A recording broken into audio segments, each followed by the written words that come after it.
अस्सलाम वालेकुम रहमतुल्लाह।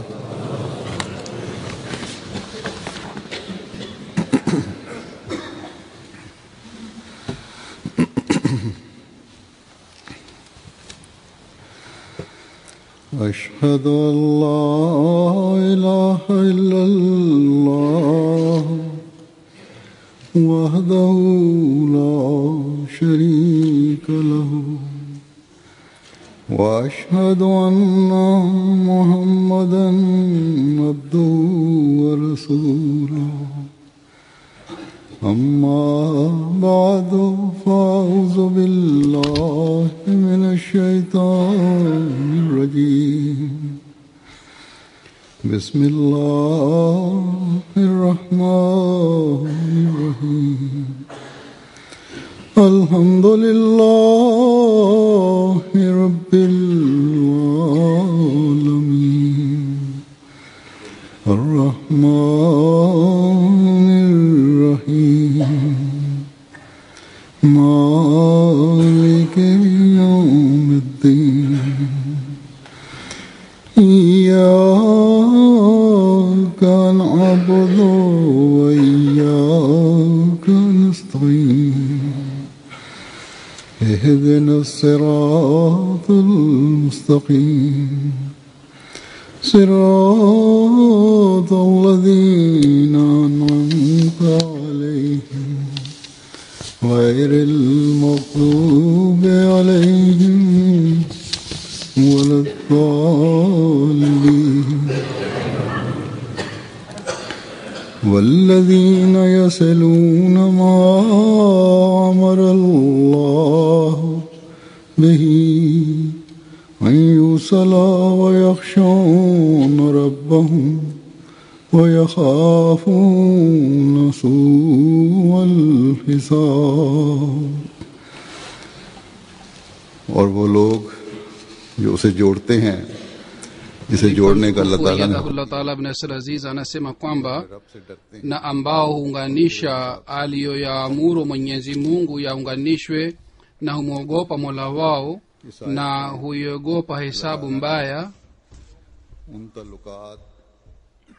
Katika aya hii Mwenyezi Mungu ametuamuru tuunganishe uhusiano ambao Mwenyezi Mungu hakutoa amri tu kwamba uunganishwe, bali amesema kwamba uhusiano huu unatakiwa baada ya kuunganishwa uhusiano huu imarishwe. Yani mwaminio mkweli ambaye ana sifa za mwaminio, yeye hawezi kufikiria au kuwaza mambo ambayo ni kinyume cha ridhaa ya Mwenyezi Mungu.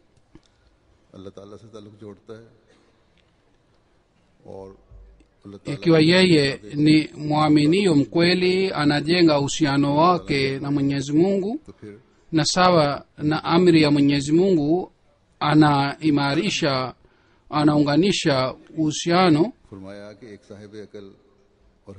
ambayo Mwenyezi Mungu amesema yaunganishwe, kisha anajitahidi kuimarisha. Kisha amesema ni sifa ya muamini kwamba wayasiluna ma amara Allah bihi an yusala, yani waamini wanaunganisha mambo yanayotakiwa yaunganishwe. Hazrat Muslim Maud radhiyallahu ta'ala anhu kwa kueleza tafsiri ya sehemu hii ya aya amesema kwamba baada ya kumtii Mwenyezi Mungu na baada ya kupata mapenzi ya Mwenyezi Mungu sawa na amri ya Mwenyezi Mungu, waaminio wanatimiza haki za viumbe vyake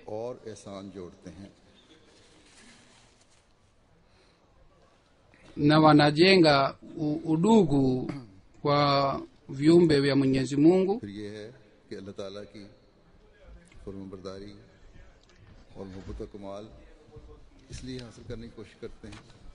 Kisha ni hii pia kwamba wao wanajitahidi kupata mapenzi ya mwenyezi mungu. kwa sababu ya hii pia kwamba wayakshona rabbahum wayakhafuna suul hisab, wanamwogopa mola wao na wanaogopa siku ya hisabu mbaya.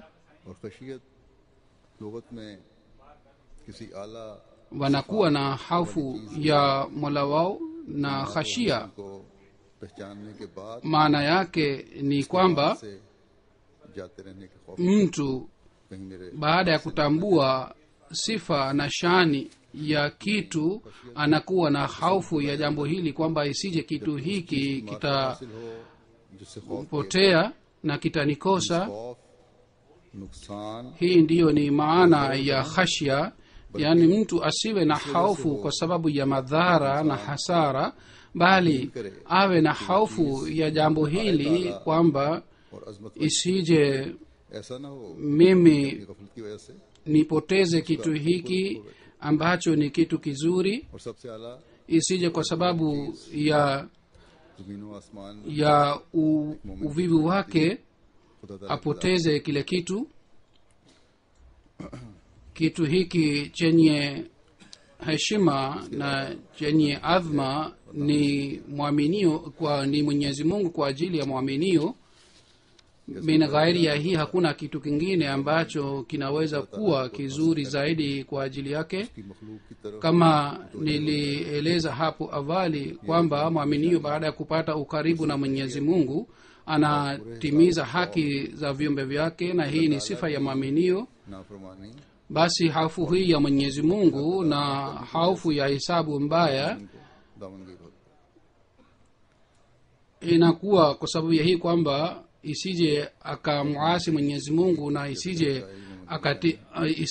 akakose kutimiza haki za viumbe vyake. Na hii inatakiwa kila mwaminio awe na hofu hii. Yeye hawezi kukubali kwamba mwenyezi mungu amkasirikie au amfukuze katika mapenzi yake.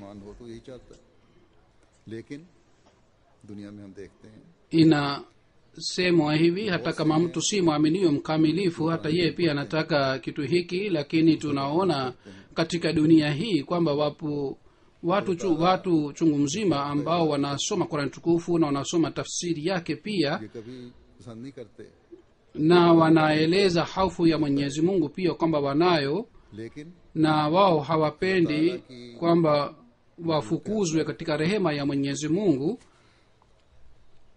au mwenyezi mungu awakashirikie. Lakini pamoja na hali hii hawatimizi haki za viumbe vyake, na yale aliyoamuru mwenyezi mungu yaunganishwe hawajaribu kuunganisha.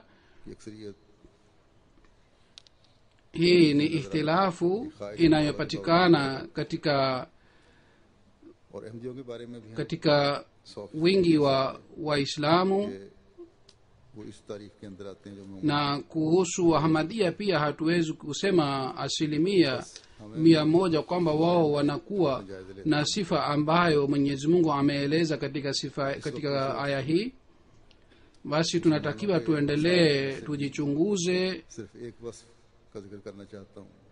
Hazur anasema sasa hivi mimi nitaeleza sifa moja ya waislamu ambayo mwenyezi mungu ametoa amri waziwazi kuhusu sifa hii kwamba mwislamu anatakiwa awe na sifa hii. Miongoni wa sifa za waaminio, sifa hii ni muhimu sana ambayo ameeleza mwenyezi mungu. Kuhusu sifa hii niliendelea kusema kuhusu waislamu kwa kawaida, ambapo maulamaa na viongozi wa serikali kwa jina la Islam wameharibu maana ya sifa hii. Mwenyezi mungu anasema waaminio hasa sifa zao ni kwamba rohamao bainahum, wao wanahurumiana na wanapendana sana wenyewe kwa wenyewe. Kama nilivyosema kwamba amri hii ya mwenyezi mungu किसी एक मुल्क में नहीं, ambayo ni sifa ya maaminio, sifa hii यही चीज हमें inakinyagwa si katika nchi moja कहीं ज्यादा bali katika nchi zote za waislamu. hali hii inaonekana labda katika nchi moja ni kidogo, katika nchi nyingine ni zaidi, na hii ni kwa sababu ya hii kwamba kila mmoja ametanguliza masilahi ya nafsi yake juu ya ridhaa ya mwenyezi mungu. रोजाना कत्ल हो रहे हैं, angalieni hali ya pakistan कत्ल कर रहे ambapo हैं। अगर watu wengi wanauawa kila siku की तादाद na mwislamu mmoja anaamua mwislamu mwingine mwenzake. की वजह से हुई है, tukiangalia idadi ya waislamu waliouawa katika miaka michache iliyopita, इसके हकीकी आदाद tuta tutaona kwamba ni maelfu na maelfu ambao waliuawa. mimi sina idadi kamili sasa hivi, lakini baada ya kusoma magazeti inaonekana kwamba kila siku watu waislamu wengi wanauawa. खुदकश बमों से Na zaidi ya hii ni hii pia kwamba kila mwaka watu wanaojilipuza kwa sababu ya kujilipuza, watu wanaouawa idadi yao ni maelfu na maelfu. हमाओ बहना हमसे haya yote yanafanywa kwa jina la mwenyezi mungu na kwa jina la dini, kwa sababu कुफार kabla ya maneno haya rohamao bainahum, mwenyezi mungu ameeleza sifa ya maaminio hii pia kwamba ashiddau lalkufar, wao ni wagumu sana dhidi ya makafiri. काफिर बनाकर kwa hiyo maulamaa hawa wanaona kwamba sawa na hiari yao, wakimwita mtu yoyote kafiri सोचें हो जाए kisha wanaweza kufanya yoyote wanayotaka dhidi yake. sisi tumepata lisensi ya kufanya jambo hili. hali hii inapopatikana, कुफर के फतवे के नीचे आ जाते हैं। kisha wale wanaotoa fatwa dhidi ya wengine, हाल siku moja wao wanakuja chini ya adhabu iliyopatikana kwa sababu ya fatwa zao. है इस लिहाज से कि हुकूमत और Katika nchi ya pakistan kwa kidhahiri inaonekana kwamba ni amani, kwa maana hii kwamba serikali na raia haipigani, फौजों ने भी जुल्म पर lakini nchi ambapo vita inaendelea, वहाँ खुद मुसलमान mahali ambapo wanajeshi wa maadui pia wamefanya dhulma sana, वहाँ मुसलमानों ने ही kule waislamu wanawaua waislamu. kwa mfano tukiangalia hali ya afghanistan, हमले kule waislamu आम हमले शुरू किए हुए wanapigana wenyewe kwa wenyewe na wanajilipuza हैं। गुज़श्ता 10 साल में तकरीबन wenyewe, 50,000 से ज्यादा na kwa sababu ya hii wanawashambulia waislamu wengine. katika islamu inasema kwamba katika miaka 10 iliyopita watu zaidi ya 50,000 walikufa. नीति हों वो कम है।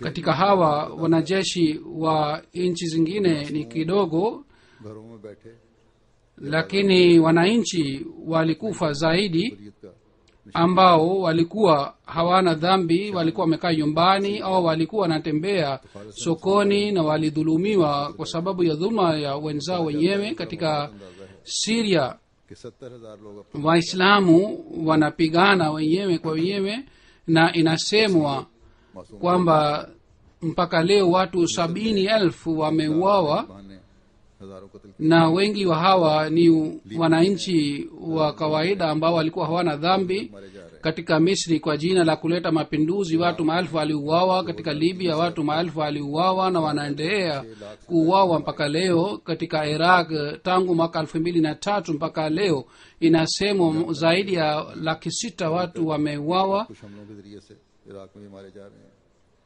hata vita imekwisha kule, lakini bado kwa sababu ya kujilipua watu wanaendelea kuuawa kule Iraq, में ये खबरें भी आ रही हैं au kule kwa sababu ya kupigana watu wanaendelea kuuawa. na sasa habari inatolewa katika magazeti kwamba ये सब कुछ कर रही हैं। nchi za waislamu kwa sababu ya kutumiwa na maadui कि wanafanya hivi. kwa mfano siku mbili iliyopita ilitoka habari मुल्क से असला ले kuhusu nchi ya Syria kwamba Saudi Arab मुखालिफ kwa उसको supply kupata silaha kutoka nchi ya Ulaya और इन लोगों में शिद्दत inawapatia watu ambao ni dhidi ya nchi ya Syria kule, को हुकूमत मिल गई na miongoni mwa hawa wagaidi pia wapo. Hawa watu wagaidi hata wakipewa utawala watu watadhulumiwa zaidi, बल्कि na Misri watu tayari wanaona hali hii inapatikana. नहीं Si बल्कि फिर ये wananchi tu watadhulumiwa, bali amani ya बात करने की कोशिश mazingira yote yataharibika. Tena si hii tu, bali kwa jina la ashidao la kufar wataharibu amani ya dunia nzima. तो सही इस्लामी Ikiwa nchi za Waislamu inaona kwamba dhulma inatendewa गैरों को बीच में na mafundisho ya Islam ni kwamba kundi la Islam, idara ya Islam, kwa shauriana bila kupata msaada kwa watu wa nje, अगर शाम में पहले wajitahidi kuleta amani na wajitahidi kuwapatia watu haki zao, na waliweza kufanya hivi katika Syria pia. आपस में Ikiwa alwi walikuwa wakiwadhulumu, lakini sasa wanapigana wenyewe kwa wenyewe, na kwa sababu ya hii Waislamu wanaendelea kugawanyika katika makundi mawili, na ambayo ni hatari kwa ajili ya dunia. Ikiwa vita vya tatu ikitokea, haitaanza kutoka nchi za Ulaya, bali itaanza katika nchi za mashariki. Basi nchi za Waislamu wanatakiwa waelewe majukumu yao, इस हुक्म ili serikali yao na wanasiasa na maulamaa waweze kufuata amri hii ya Mwenyezi Mungu, innamal mu'minuna ikhwatun faslihu baina akhawaykum wattaqullaha la'allakum turhamun. सुलह करवाया Waaminio ni ndugu, का इख्तियार करो, basi रहम किया जाए। patanisheni ndugu zenu na mcheni Mwenyezi Mungu इख्तियार ili mrehemevu, ताकि आपस के रहम के जज्बात की वजह से hawa watu wangemcha Mwenyezi Mungu, भी हिस्सा लेते हैं। ili kwa sababu ya kupendana na kwa sababu ya kuhurumiana wangepata rehema ya Mwenyezi Mungu pia. हुक्म फरमाया है तो इसके आयत के आखिर पर यह भी फरमाया है Mwenyezi Mungu ikiwa upande mmoja amewaamuru waaminio rohamao bainahum, katika mwisho wa aya hii Mwenyezi Mungu amesema ujira mwema watapata wale waaminio ambao wanafanya vitendo vizuri. जहाँ Ukatili huu na uwaji huu unaopatikana, बुनियाद मैंने इसलिए कहा hali hii inapatikana katika nchi ambapo kuna vita ya jina. Nimesema kwamba vita ya jina maana yake ni kwamba kule wanajeshi wa nchi mbalimbali kwa kuonyesha हालांकि अगर मुसलमान ubora wao wamekaa kule na के हुक्म के मुताबिक wamefanya hali hii ya vita, na wanasema sisi tumekuja kwa ajili ya kuleta amani.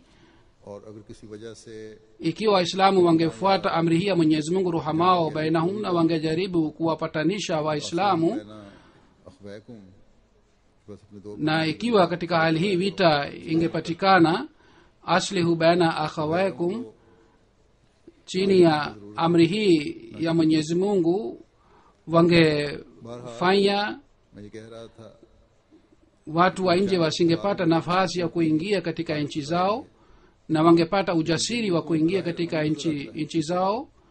Azur anasema kwamba hali ya nchi hizi ambapo vita inaendelea ni dhahiri, lakini nchi ambapo inaonekana ni amani na usalama, kule pia Waislamu wanawaua Waislamu wenzao. Angalieni hali ya Bangladesh. कानूनी तौर पर किसी को सजा दी जाती है Ikiwa serikali inajaribu kuunda या उससे kanuni na sheria, au mtu anaadhibiwa sawa na sheria ya nchi, जो मासूम है wale watu wanahusika naye wanasimama na wanaleta fitina katika nchi, na wanaanza kuwaua watu wasiokuwa na dhambi na makosa. Na hii ni Islamu ya aina gani? अमल कर रहे हैं जायजे लें Haya ni mafundisho इस वक्त gani ya Qur'ani tukufu ambayo Waislamu wanafuata? Tukichunguza itaonekana hali hii kwamba dhulma imeenea sana katika nchi za Waislamu kushinda nchi zingine, na क्योंकि अल्लाह ताला ने hii ni bahati mbaya ya Waislamu au Waislamu ambao wanajiita Waislamu.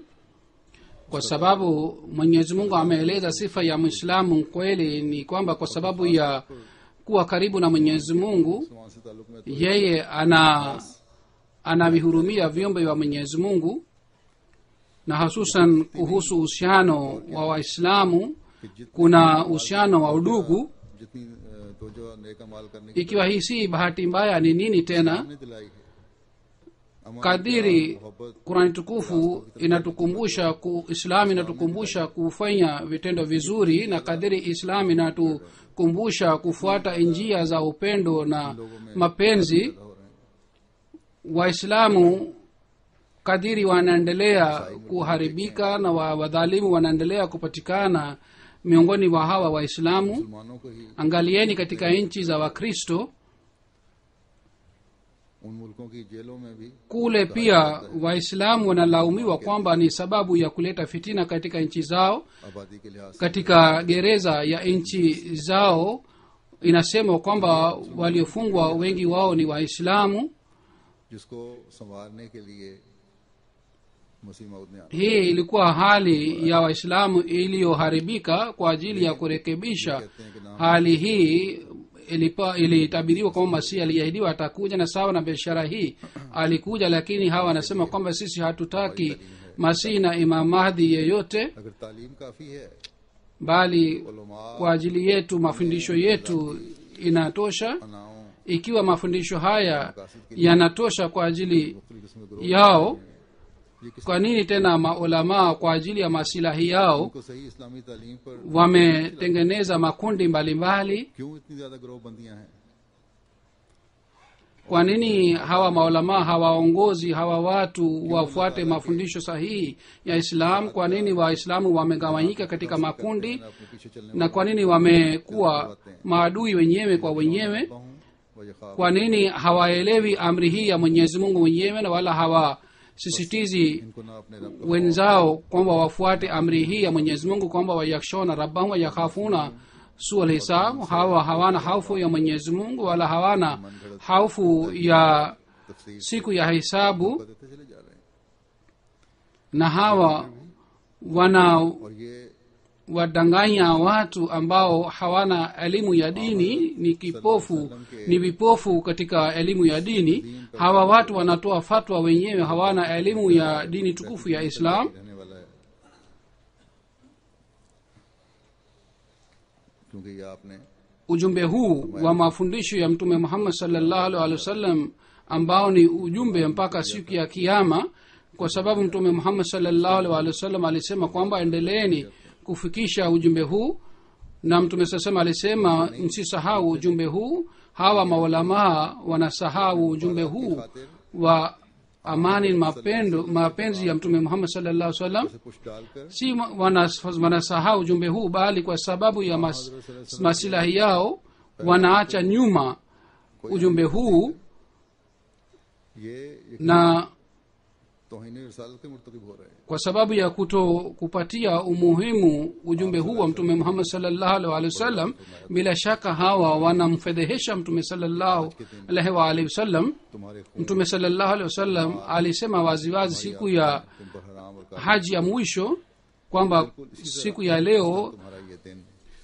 तुम्हारा hakika mali zenu na damu zenu na heshima zenu zimetukuka jinsi ilivyotukuka siku yenu hii ya leo katika mji wenu huu mnamo mwezi wenu huu देखो मेरे बाद enyi watu mtakutana na mungu wenu atawaulizeni umefanya vitendo wa aina gani sije mkarudi katika ukafiri baada yangu kwamba nyinyi mwanze kuuana है कि जिसको पैगाम पहुंचाया जाए kumbukeni wale wote ambao wako hapa wafikishe ujumbe wangu huu kwa wale ambao hawako hapa labda yule ambaye alifikishiwa ujumbe huu waelewe zaidi kuliko yule ambaye yuko hapa kisha alisema mtume saa salam kwamba je nimefikisha ujumbe wa mwenyezi mungu sawasawa ने अर्ज किया mtume saa salam alisema maneno haya mara tatu harat abubakar raziallahu taala anhu alisema ndiyo ewe mtume muhammad saa salam umefikisha ujumbe wa mwenyezi mungu sawasawa मिल रहा है kisha mtume saa salam alisema mola wangu uwe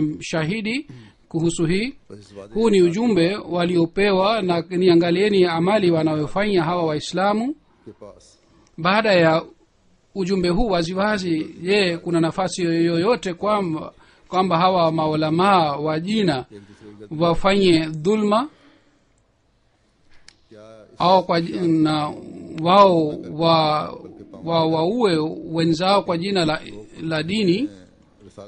Je, kwa sababu ya kutokufuata ujumbe huu hawamfedheheshi mtume Muhammad sallallahu alaihi wasallam? Kisha mtume sallallahu alaihi wasallam alisema muislamu ni yule ambaye kwa ulimi wake na mkono wake waislamu wengine wanasalimika. Je, maulamaa wa siku hizi wanaweza kusema wao wana sifa hizi?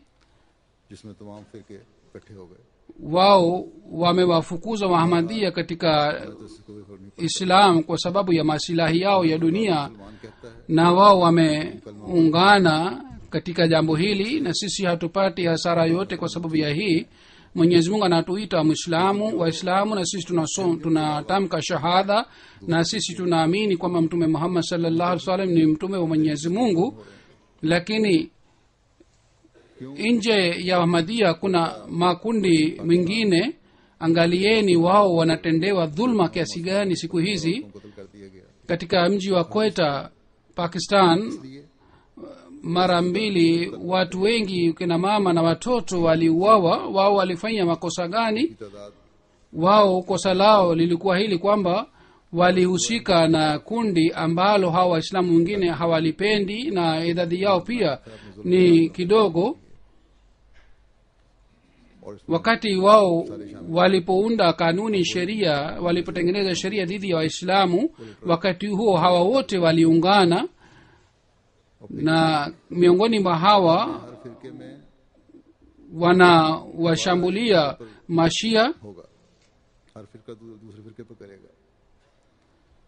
Kisha dhulma hii itafanywa katika makundi haya yote.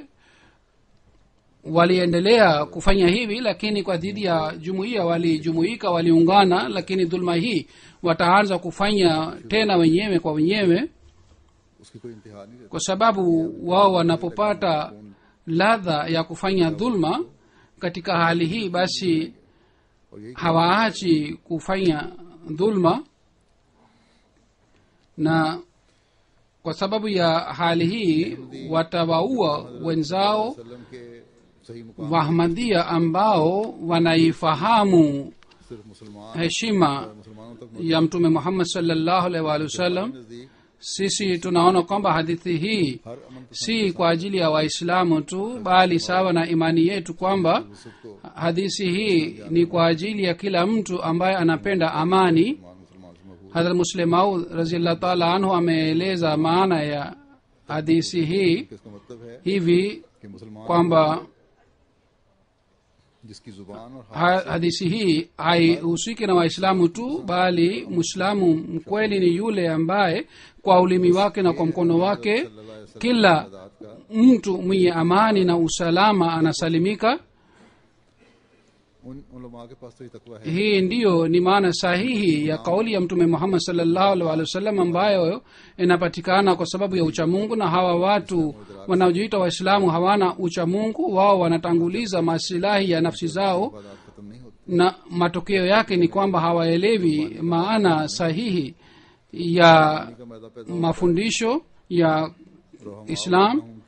Ikiwa wao hawana tabia ya kujitolea, na ikiwa hawafuati amri hii ya Mwenyezi Mungu, rohamao bainahum, yani hawapendani, hata katika hali hii wakiwa mawazi ya kanzu ya aina gani, hawezi kuwa muaminio mkweli kwa Mwenyezi Mungu. Na yule ambaye mwenyewe si muaminio hasa hawezi kumwongoza mtu mwingine. Hivi karibuni katika Pakistan, shekhe mmoja alisema kwamba Ahmadiyya ni cancer, maradhi ya cancer.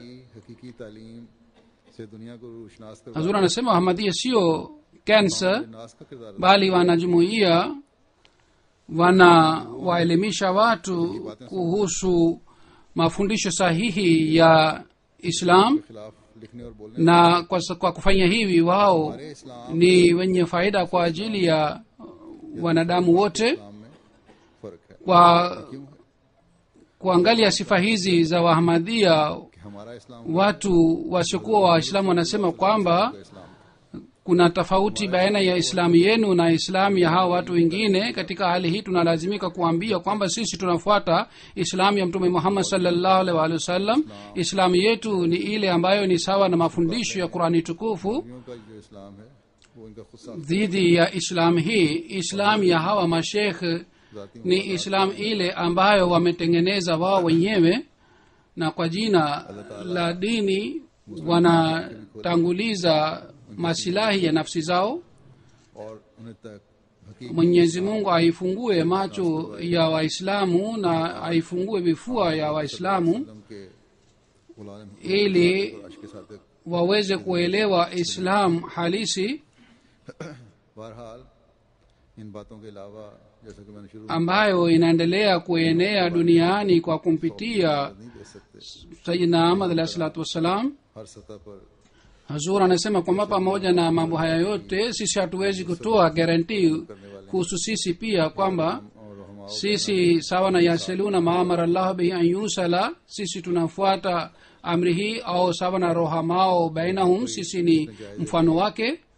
तो इसकी तरफ तवज्जो पैदा होगी और सूरत नजर आएगी Ikiwa kila mmoja akichunguza amali zake atazingatia jambo hili kwamba sisi hatutakiwi tu sisi tufurahi tu, और जब छोटे पैमाने पर hata kama hii hali haipatikani katika watu wote, lakini katika watu mtu moja moja hali hii inapatikana. Na ikiwa hali hii inapatikana katika mtu moja moja, baadaye inaleta uharibifu mkubwa. हम अल्लाह ताला की बख्शिश और उसकी रहमत के अपने लिए तो ख्वाह होते हैं लेकिन दूसरों पर Sisi रहम करना tunataka rehema na ghufira ya Mwenyezi Mungu kwa ajili yetu, जज्बे से दूसरों का ख्याल lakini kuwarehemu wengine na kuwaghufiri watu wengine sisi hatujui. रखना Ikiwa sisi tunazingatia majukumu ya watu wengine kwa sababu ya imani ya rehema, mambo yote केवल याफ yanayoharibika katika jumuiya yatarekebeka wenyewe. यगफिर अल्लाह Mwenyezi Mungu anasema walyafu walyasfahu वल्लाहु Ghafoor ala tuhibbuna an yaghfira Allahu lakum चाहिए कि वो माफ कर दें और दरगुजर करें wallahu ghafurur rahim. पसंद नहीं करते कि अल्लाह तो Yani wanatakiwa wao wasameane. बार बार रहम Je, hampendi Mwenyezi Mungu awaghufiri na wasamee? Mwenyezi Mungu ni msehemevu na mrehemevu. कि लोगों के गुनाह Sayyidina alayhi salatu wassalam ज्यादतियों और कसूरों को माफ kuhusu hii amesema, क्या तुम नहीं चाहते कि sameheni dhambi za watu na sameheni makosa yenu. Je, hampendi Mwenyezi Mungu pia awarehemuni na awaghufirie? खुदा बख्श Bila shaka yeye ni mrehemevu na msehemevu. कौन है जो ख्वाहिशमंद ना हो हर वो शख्स जो खुदा ताला Basi ni nani ambaye hataki ghufira, msamaha wa Mwenyezi Mungu? इस दुनिया में भी Kila mmoja anayekuwa na yakini juu ya Mwenyezi Mungu, जहान में भी वो तो अल्लाह ताला से anayetaka rehema na ghufira ya Mwenyezi Mungu katika dunia hii na katika akhera pia, mtu huyu yeye anataka kila wakati kwamba dhambi zake zighufiriwe na asamehewe. इस सिफत को अपनाओ और मेरे बंदों के साथ Mwenyezi Mungu anasema ikiwa nyinyi mnataka kitu hiki, basi mnatakiwa nyinyi pia muwe na sifa hii. Na ज़िमन में चंद हदीस में आपके सामने kwa watumishi wangu, kwa viumbe vyangu, mnatakiwa muwe na tabia hii ya kusamehe. Hazur anasema sasa hivi nitaeleza hadithi kadhaa. Hadithi hizi zinaeleza wazi zaidi mada hii ninayozungumza. ये कहते हुए सुना Hadrat Anas bin Malik radhiyallahu ta'ala anhu anasema kwamba nilimsikia Mtume sallallahu alaihi wasallam akisema, apendaye kuzidishiwa riziki au kuongezewa umri na kutajwa kwa wema, अच्छे ताल्लुक apaswa kuwafanyia wema jamaa wa karibu. कसूर उनके माफ करने चाहिए Yani anatakiwa awatendee jamaa wa karibu, चाहे वो अपने बाप और अपने दादा asamehe makosa yao.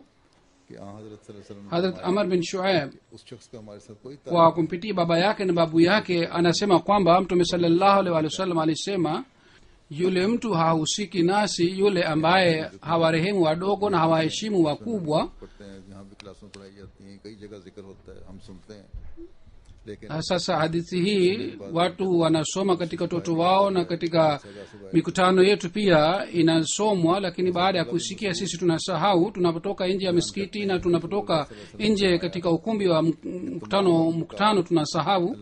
Hazrat Abdullah bin Masud anasema kwamba mtume sallallahu alaihi wasallam alisema मखलूकात में से वो शख्स viumbe vyote ni watoto wa Mwenyezi Mungu, के साथ अच्छा सलूक करता है और उनकी basi miongoni wa viumbe vyake Mwenyezi Mungu anampenda yule ambaye anawatendea vizuri viumbe vyake na anazingatia mahitaji yao. रूह हो रहम का जज्बा हो दर्द हो Huzuri anasema mtu anaweza kuzingatia mahitaji wakati mtu anakuwa na tabia ya kujitolea na anakuwa na mapenzi moyoni mwake kwa ajili ya wengine.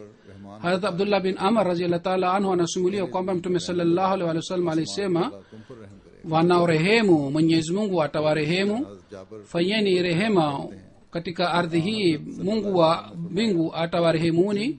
Kisha Hazrat Jabir radhiyallahu ta'ala anhu anasema kwamba mtume sallallahu alaihi wasallam alisema, yule anayekuwa na sifa tatu ndani yake Mwenyezi Mungu atamlinda na atakuwa katika rehema ya Mwenyezi Mungu na atamuingiza katika pepo yake. Sifa ya kwanza ni kwamba awatendee vizuri watu dhaifu, na ya pili ni kwamba awatendee vizuri wazazi wake, ya tatu ni kwamba awatendee vizuri watumishi wake. Hazrat Aisha radhiallahu ta'ala anha anasema kwamba mtume sallallahu alaihi wasallam alisema kwamba Mwenyezi Mungu ni mpole na anapenda upole कभी इतना अजर नहीं na anatoa kadiri anatoa ujira wa upole, hatoi ujira wa ukali. Yani ikiwa mambo yanarekebishwa kwa sababu ya upole, inatakiwa yarekebishwe kwa kutumia upole. Kisha mtume sallallahu alaihi wasallam alisema, hii ni riwaya ya Hazrat Aisha radhiyallahu ta'ala anha kwamba mtume sallallahu alaihi wasallam alisema, के लिए जीनत का मुझे बन जाता है उसमें खूबसूरती पैदा होती है और जिससे रिफ्क और kadiri upole unaopatikana katika kitu, basi uzuri unapatikana sawa na upole wake. Lakini kama upole unanyang'anywa, basi uzuri pia unanyang'anywa फिर हजरत इब्न Masood katika kile kitu, na watu wanakimbia mbali katika yule mtu. Kisha Masud radhiyallahu ta'ala anhu anasema kwamba Mtume sallallahu alaihi wasallam alisema kwamba, je, nisimwambie kwamba moto ni haramu kwa ajili ya nani? Ni haramu kwa ajili ya yule ambaye hawachukii watu, anawatendea vizuri na खास तौर पर जो दिलाना चाहते हैं ये नेक जज्बा anawapenda. और रहम का जज्बा हर ओहदे Kuhusu hii Zura anasema, nataka kuwakumbusha wenye madaraka वैसे तो ये हर अहम kwamba ऐसा होना चाहिए imani hii ya rehema inatakiwa ipatikane अंजाम दे रहे हैं ndani ya kila mwenye madaraka.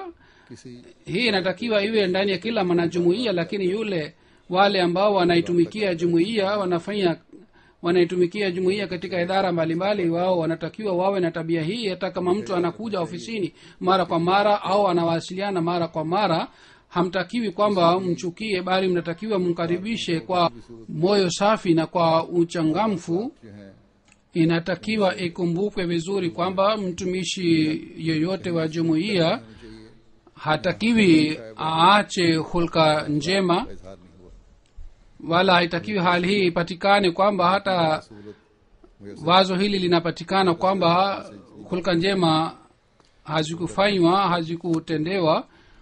Hata kwa uwezo wote inatakiwa watumishi hawa wazungumze kwa uchangamfu na kwa upole sana. कसूर माफ कर देता Kisha Abu Huraira anasema kwamba Mtume sallallahu alaihi wasallam alisema kwamba kwa sababu ya kutoa sadaka mali haipungui, na yule ambaye anasamehe makosa ya wengine Mwenyezi Mungu anampatia heshima zaida, na kwa sababu ya kuheshimu watu wengine mtu hapati fedheha. Mwenyezi Mungu afanyie hali hii ipatikane katika jumuiya yetu. Kisha Hadrat Anas radhiyallahu ta'ala anhu anasema kwamba Mtume sallallahu alaihi wasallam alisema kwamba बाहमी ताल्लुक msifanyane husuda wala bughudha, wala msichukiane, किसी मुसलमान के लिए msikate uhusiano, भाई से 3 दिन bali kuweni watumishi wa Mwenyezi Mungu na kuweni ndugu. Si Huraira sawa kwa Muislamu kwamba amkashirikie nduguye zaidi ya siku 3. Abu Huraira radhiyallahu ta'ala anhu anasema kwamba Mtume sallallahu alaihi wasallam alisema, msifanyane husuda wala msipandishane bei पर सौदा न करो kwa kuwatia hasara wengine, wala msifanyane bughudha, wala msipiane kisogo nyinyi kwa nyinyi, wala mmoja wenu asijaribu kununua kitu ambacho mwingine amekwisha patana kununua. Na kuweni mji watumishi wa Mungu ndugu nyinyi kwa nyinyi. Muislamu ni ndugu wa Muislamu, hamdhulumu wala hamdarau wala hamwachi bila msaada. Ucha Mungu upo hapa. Na akaashiria kwenye kifua chake mara 3, akaongeza kusema, jambo linalotosha sana kwa mtu kuwa na shari ni kwamba mtu amdharau nduguye Muislamu. Ni haramu damu ya kila Muislamu na mali yake na heshima yake juu ya Muislamu mwenzake. करने की कोशिश करते हुए Mwenyezi Mungu afanye kwamba ucha Mungu huu हज़रत अबू Huraira alikuwa nao Mtume Muhammad sallallahu alaihi wasallam. Kila mmoja wetu ajitahidi kupata ucha Mungu huu. Hazrat Abu Huraira radhiyallahu ta'ala anhu anasema kwamba Mtume sallallahu alaihi wasallam alisema, siku ya kiyama Mwenyezi Mungu atasema kwamba wako wapi ambao kwa heshima yangu walipendana leo, आपस के ताल्लुकात ambamo hakuna kiwili kingine zaidi ya kiwili changu cha rehema, nitawapatia kiwili changu cha rehema. Mwenyezi Mungu atujalie kwamba sisi hali hii ya kupendana na kuhurimiana na tuweze kuwa na rehema kwa ajili ya wengine, tuwe jumuiya ile ambayo Sayyidina alayhi salatu wassalam na sawa na को भी दुनिया के अमन की भी जमात maagizo ya Mtume Muhammad sallallahu alaihi wasallam alitaka kutengeneza, na sisi tuwe dhamana ya amani kwa ajili ya dunia nzima की अहमियत को समझने वाले बन जाएं। kwa kumpokea मुसलमान लीडर जो आजकल अपने हम वतन Sayyidina alayhi salatu wassalam, tuweze kuelewa maana ya kupendana na kuhurimiana. और रहम के साथ Waislamu, viongozi Waislamu ambao wanaendelea kuwadhulumu wenzao, wao waache tabia hii ya kudhulumu na waweze kuwahurimiana na kupendana. लें और खुदा ताला Na Waislamu pia wasitumiwe na maadui, और उन पर चलने की कोशिश करें wao watumie akili yao na watafute njia sahihi, kisha wajaribu kufuata ile njia. सूरत में Siku hizi katika nchi za Waislamu makundi ya hawa wagaidi yanatawala na wana nguvu sana. इस्लाम के Mwenyezi Mungu ज्यादा awaokoe Waislamu na nchi hizi Waislamu katika dhulma ya hawa watu, ili sisi तौफीक अता tuweze kueneza na kusambaza vizuri zaidi mafundisho sahihi na mazuri ya Islam. Mwenyezi Mungu atuwezeshe tuweze kufanya hivi. नासरा Salima Huzuru anasema leo tena baada ya swala ya Ijumaa nitaswalisha jeneza moja ghaibu. Jeneza hii ni ya Bi Nasra Salim Raza Sahiba, alikuwa mwanajumuiya Mwafrika की वफात wa Zion Marekani. लहराजों Tarehe 18 wa Februari 2013 alifariki. Na lillahi wa inna ilaihi rajiun. इनके वालिद Alizaliwa mwaka 1927 St. Louis Marekani. दिलचस्पी नहीं रखी, Baba yake alikuwa Baptist padri, दिलचस्पी रखती थी लेकिन naye Bi Nasra alikuwa hapendi Ukristo, alikuwa akipenda Buddhism na yoga, lakini hakufuata ile dini. 1949 Khalil Ahmad Nasr Saheb kwa kumpitia huyo alijiunga na jumuiya. मोहतरम नासिर अली रजा साहब मरहूम के साथ हुई। 1951 aliolewa na bana Nasr Ali Raza Saheb Kenosha वोकेगन के साथ aliyewahi kuwa rais wa इनकी फैमिली jumuiya ya Kenosha गई, जहां आप सेक्रेटरी तालीम kwa miaka mingi sana. 1955 familia yake ilihamia Milwaukee ambapo alitumikia jumuiya kuwa katibu wa tarbiyat, जतर में आप रीजनल सदर लजना मुकर्रर हुए। na aliendelea kuwapatia tarbiyat malezi mabinti na wakina mama. मोहल्ला की 5 मजालिस की निगरानी करते Mwaka 81 mpaka 85 alichaguliwa kuwa rais. तक aliendelea kuitumikia jumuiya, kuwa rais wa jumuiya toka 85 mpaka 50 na 95. Aliendelea kuitumikia jumuiya katika idara mbalimbali, na 95 alichaguliwa kuwa rais tena. Alikuwa akipenda sana mahubiri na alikuwa akisambaza literature ya jumuiya. Wakati alipokuwa akisafiri katika mabasi, alikuwa akisambaza literature ya jumuiya katika library na katika mashule. Aliweka literature ya jumuiya katika radio na TV. Alitoa interview sana. Kwa kumpitia yeye zaidi ya watu 50 walijiunga na jumuiya. Alikuwa na tabia njema, alikuwa msomi sana.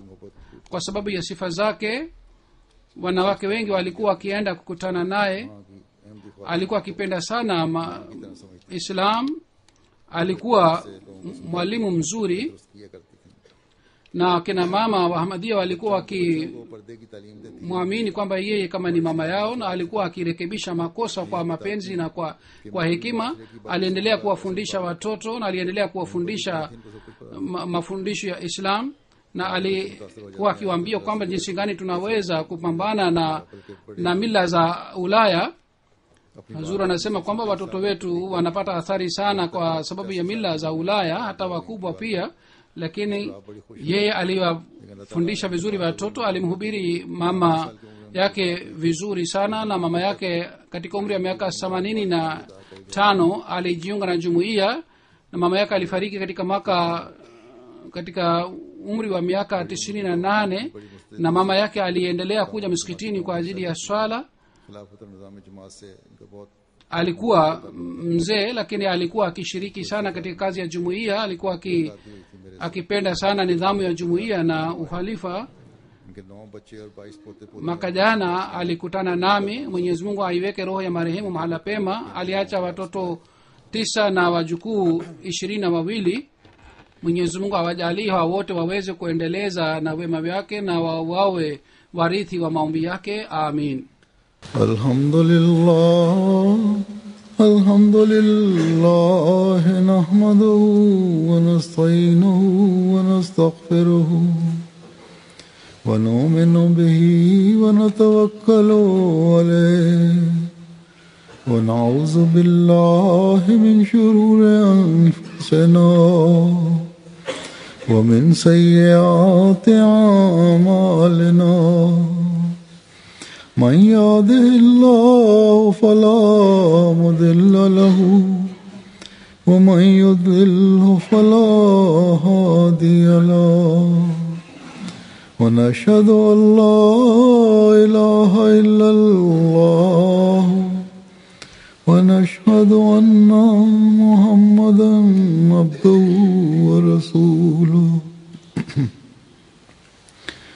عباد الله رحمكم الله إن الله يأمر بالعدل والإحسان وإيتاء ذي القربى وينهى عن الفحشاء والمنكر والبغي يعظكم لعلكم تذكرون. اذكروا الله يذكركم وادعوه يستجب لكم ولذكر الله أكبر.